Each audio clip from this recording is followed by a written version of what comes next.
जय श्री कृष्ण। तो हमने कल जो है पहले स्कंद का पहला अध्याय पढ़ा था, तो आज हम दूसरा अध्याय पढ़ेंगे। उससे पहले जय श्री गणेश। व्यास जी कहते हैं, शौनकादि ऋषियों की यह अभिलाषा जानकर श्री सूत जी बहुत प्रसन्न हुए। तत्पश्चात उन्होंने प्रथम तो श्री सुखदेव जी के चरण कमलों का स्मरण किया, जिनके द्वारा उन्होंने श्रीमद् भागवत को सुना था। इसके बाद वे शौनकादि 88,000 ऋषियों से कहने लगे, हे ऋषियों, अब मैं आपको श्रीमद् भागवत की कथा सुनाता हूँ, जिसमें आनंद कंद श्री कृष्णचंद्र जी की पवित्र लीलाओं का वर्णन हुआ है। आप लोग उस अमृत रूपी कथा को एकाग्रचित्त होकर श्रवण करें। श्री सूत जी बोले, हे ऋषियों, महामना श्री सुखदेव जी बाल्यावस्था में यज्ञोपवीत संस्कार से पहले ही संसार को स्वप्नवत मिथ्या मानकर घर को त्याग कर वन में तप करने के लिए चल दिए।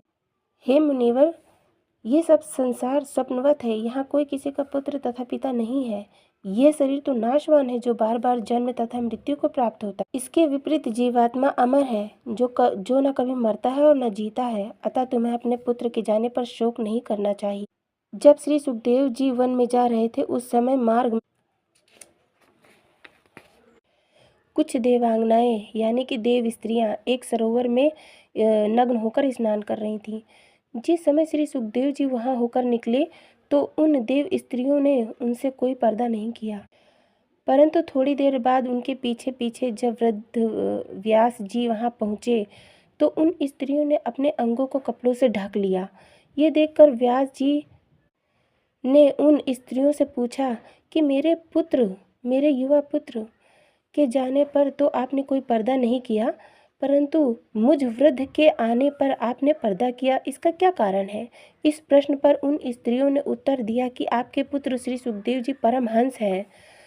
वह स्त्री पुरुष में कोई भेद नहीं समझते, किंतु आप इस भेद को अच्छी तरह जानते हैं। इसलिए हमने आपको देखकर अपने अंगों को वस्त्रों से ढक लिया, और उनको देखकर हमने अपने अंगों को नहीं ढका। उन स्त्रियों के ये वचन सुनकर श्री वेद व्यास जी अपने आश्रम को लौट गए।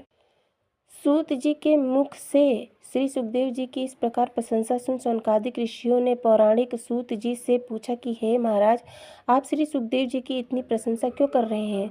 तब सूत जी ने उन सबको संकेत करते हुए इस प्रकार कहने लगे, हे ऋषियों, श्री सुखदेव जी ने भवसागर से पार उतारने वाली इस कथा को लोक कल्याणार्थ अपने मुखारबिंद से इस संसार में प्रकाशित किया है।